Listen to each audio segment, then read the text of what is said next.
Buenos días les amis, aujourd'hui 107e jour de l'aventure éveil dans le petit village de Tepoztlán. Alors hier je n'ai pas filmé, je suis parti assez tard de Puebla, j'ai fait une petite grasse matinée. Je suis arrivé à la gare routière, il était 11h30 mais le prochain bus il était seulement à 14h. Donc j'ai patienté pas mal de temps à la gare routière. Et le bus n'était pas direct pour Tepoztlán, il a d'abord fallu que j'aille dans une ville à côté qui est à une demi-heure d'ici qui s'appelle Cuernavaca. Et puis ensuite j'ai pris un plus petit bus pour arriver enfin dans le village de Tepoztlán et j'ai mis quand même 4 heures pour venir. Il y a 135 km depuis Puebla. Le village de Tepoztlán, alors je dis village, il y a quand même 30 000 habitants à peu près au total ici, mais c'est vrai que ça ressemble davantage à un village. Le cadre est magnifique, il y a des montagnes tout autour. Bon, j'ai vu un tout petit peu hier soir parce que je suis arrivé assez tard, mais je suis allé faire un petit tour au marché, on voit toutes les montagnes autour, ça a l'air vraiment très stylé. Et il n'y a pas 50 000 activités à faire ici, mais il y a une attraction principale, c'est une pyramide qui se trouve sur une montagne et de là-haut, normalement, on a un très joli point de vue. Alors c'est une petite pyramide et ça n'a pas l'air très loin, le sentier fait 2,5 km mais apparemment c'est très pentu, c'est assez physique pour monter là-haut. J'irai en fin d'après-midi aujourd'hui pour profiter d'une jolie lumière sur le village de Tepoztlán. Pour le début de journée, on va d'abord aller faire un petit tour au marché pour prendre la température. J'aime bien prendre la température sur les marchés et puis surtout commencer par un petit déjeuner. Je me suis trouvé un petit hôtel très sympa, ça s'appelle El Mesón de la Luna. C'est un petit peu à l'écart, enfin on n'est pas très loin du centre du village mais c'est un petit peu à l'écart, c'est très calme. C'est un hôtel seulement avec 5 chambres. La petite dame qui m'a accueilli hier soir est très sympathique. Je paye 20 € la nuit ici. Je vais vous montrer tout de suite à quoi ressemble la chambre. Alors, cette jolie petite chambre, nous avons un grand lit double ici, une commode de ce côté-là, un fauteuil, on a une grande fenêtre ici, on a aussi une fenêtre ici qui donne donc sur la cour intérieure, une télévision, et puis la salle de bain derrière, avec de la lumière, voilà, les toilettes, le lavabo, et la douche juste derrière.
Je suis à peine parti de l'hôtel que je suis déjà arrêté. Je viens de tomber sur une petite dame qui a un chariot et elle vend de la mangue comme ça, coupée en petits morceaux dans un gobelet. Seulement 20 pesos le gobelet. Ça fait un petit peu moins d'1 euro, peut-être 75 centimes, 80 centimes. La mangue est délicieuse.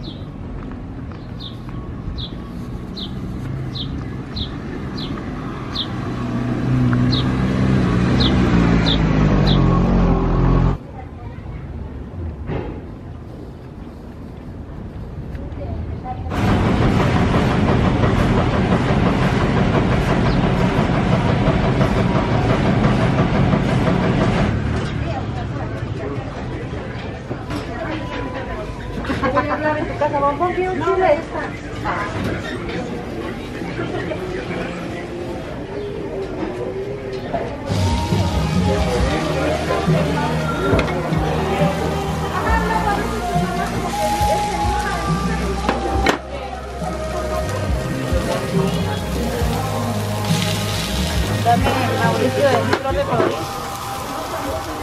Chicharrón prensado. ¿Quiere que le ponga chapulín? Sí. ¿Sí?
Alors, ça fait quasiment 1 heure que j'ai pas filmé, vous en êtes pas rendu compte évidemment, mais tout à l'heure j'ai pris un café au niveau du marché, je me suis arrêté dans un petit café sympa, j'ai pris un americano, un café noir allongé, et puis ensuite je suis parti, j'ai marché en direction donc de la montagne pour aller voir cette fameuse pyramide, et je m'arrête au bout d'une demi-heure à peu près, et je réalise d'un seul coup que j'ai rien sur les épaules et que j'ai oublié mon sac au café, je l'ai posé sur une chaise, je l'ai oublié là-bas, ça m'arrive jamais, enfin normalement, voilà, je fais attention à mes affaires, et dans mon sac, il y a toute ma vie, mon passeport, il y a un peu d'argent en liquide, voilà, j'ai toutes les batteries des appareils photo, la perche, enfin voilà, j'ai pas mal de choses importantes dans le sac, donc bon coup de stress sur le moment, je rebrousse chemin, bon, sans courir, hein, je me dis voilà, on verra bien, et en arrivant juste à l'entrée du café, le serveur me voit arriver, me fait un signe, il me dit ah, j'ai ton sac et tout. Donc voilà, j'étais quand même assez rassuré, du coup j'ai pris un deuxième café chez lui pour le remercier, j'étais content voilà, de me remettre de mes émotions, j'ai pris un café et j'ai repris donc le chemin en direction de la montagne, je suis quasiment au pied de la montagne, mais je pense que l'ascension va être très difficile, je me suis explosé le bide, vous avez vu ce que j'ai mangé au marché ce matin, je suis arrivé sur un stand, j'ai demandé à une petite dame ce qu'elle avait à me proposer, elle me dit ah je fais des tacos, donc je lui demande 3 tacos, moi jusque là les tacos que j'ai mangés c'était pas énorme, et elle me dit tu veux quoi comme garniture, je lui dis ce que vous voulez, faites-moi un petit mix et tout, et donc je la filme, et quand je filme, je suis vraiment concentré sur ce que je fais, je réalise pas trop ce qui se passe autour, et à la fin quand j'arrête de filmer, je vois la taille du tacos, je lui ai dit faites-vous plaisir, mettez ce que vous voulez, ben, elle s'est fait plaisir, elle a mis une montagne de garniture sur le tacos, et quand j'ai réalisé, elle était déjà en train de faire le deuxième, donc j'ai commencé à manger le premier, et à la fin du premier, elle me dit t'es sûr que t'en veux un troisième? Je lui dis non en fait vous avez raison, 2 c'est assez, mais un truc de ouf, j'ai payé pour les tacos, c'était 50 pesos le tacos, mais en même temps, voilà, il y avait largement ce qu'il fallait en ingrédients, en garniture. Et puis j'ai pris une horchata avec, j'ai payé 20 pesos, donc 120 au total. Mais les tacos, ils étaient excellents. Elle m'a fait tout un mix, il y avait de la viande, des légumes, du fromage sur le dessus. Elle a mis aussi des chapulines, des insectes frits, genre de sauterelles. C'était très sympa parce que ça apportait un petit peu de croustillant dans le taco. J'avais déjà mangé un grand gobelet de mangue ce matin. Et là, je viens de me reprendre une boisson. Il y a un petit couple, un papy et une mamie là que j'ai croisé sur le chemin. Ils vendent de la glace pilée avec du sirop à mettre dessus ou de la liqueur. J'ai pris rhum popé. Rhum popé, ça fait longtemps que je voulais goûter. C'est une liqueur typique mexicaine. Je crois d'ailleurs que c'est originaire de Puebla. Le rhum popé, c'est une liqueur à base de jaune d'œuf, de lait, il y a de la cannelle, il y a des amandes pilées. Là, j'ai demandé au petit papy s'il y avait de l'alcool dans celui-ci. Il m'a dit non, on le fait sans alcool. Je sais qu'on peut trouver maintenant du rhum popé sans alcool. D'ailleurs, je crois qu'il y a Starbucks ici au Mexique qui propose du rhum popé. Donc c'est vraiment une liqueur, une boisson typique mexicaine. J'ai payé 10 pesos pour le gobelet, ça doit faire dans les 40 centimes d'euros à peu près. Bon, par contre, c'est encore du plastique. Et puis, paille en plastique. Normalement, j'ai des pailles en aluminium, j'ai oublié de les prendre ce matin. Mais ouais, très sympa, ça fait du bien, ça rafraîchit, ça fait plaisir. Et après, va falloir attaquer la montagne.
Ouais.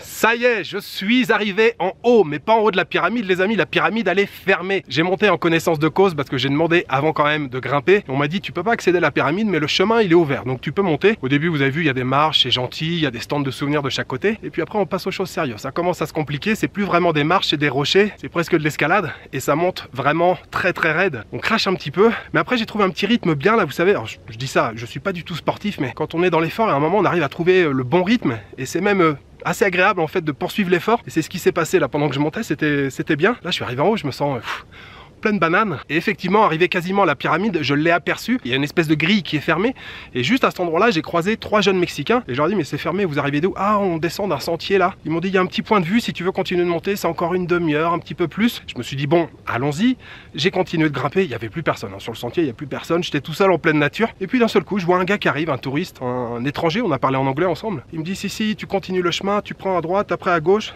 tu montes et tu verras t'as un super point de vue. Et effectivement j'ai suivi ses instructions, je suis arrivé donc là sur ce rocher, enfin sur cette montagne. Le point de vue est fantastique. Si je me retourne, il y aura peut-être beaucoup de contrastes. Je sais pas si vous allez voir, mais on a une montagne encore un peu plus haute. J'allais dire, je suis à l'endroit le plus haut. Encore un petit peu plus haut derrière.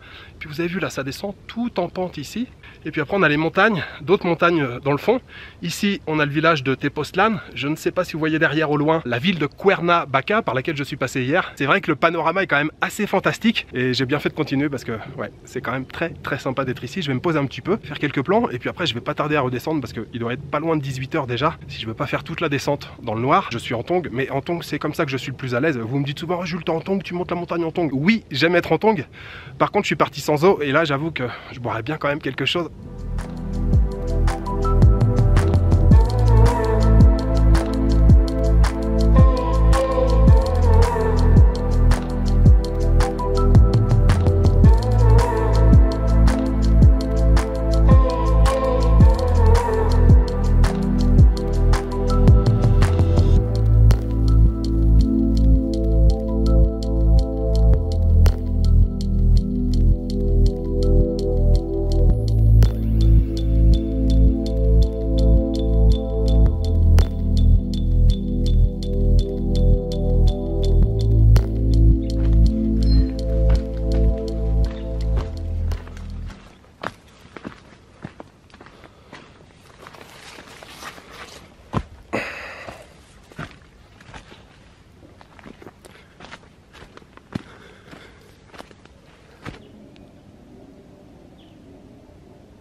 Dile si le traigo una veladora. No, que te encargue una veladora, mi suegra, güey. Porfa, ¿cuándo bajar?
Alors, qu'est-ce qu'il faut retenir de cette journée? Eh bien, que je ne dois plus oublier mon sac. J'ai eu de la chance que le serveur l'ait mis de côté. Il ne faut plus que ça se reproduise. Et puis surtout, cet après-midi, cette excursion en haut de la montagne, c'était génial. Et au-delà de la nature et des paysages qui étaient très très beaux, l'effort physique, là, je sais pas, je suis arrivé en haut, j'avais eu un espèce de coup de boost. J'avais envie de courir un marathon une fois en haut. Je me suis posé, profité tranquille, du calme, aucun bruit, juste les bruits du village au loin. Ensuite, je suis redescendu et je pense qu'il était temps que je parte puisque je suis arrivé en bas, c'était la nuit totale. J'ai mis 40-45 minutes pour redescendre. Et bien, mine de rien, l'effort physique, là, ça m'a pas mal creusé. Donc ce soir, je suis allé manger juste à côté de la place centrale.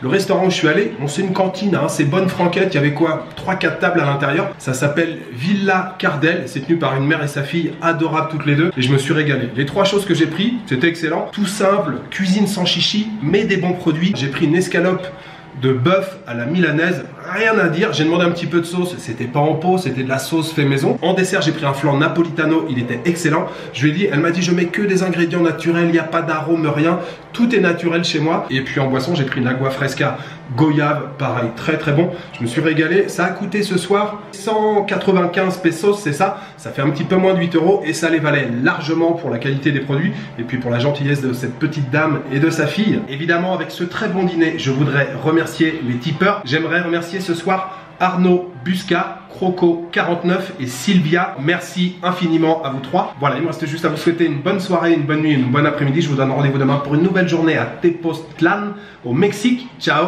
good night.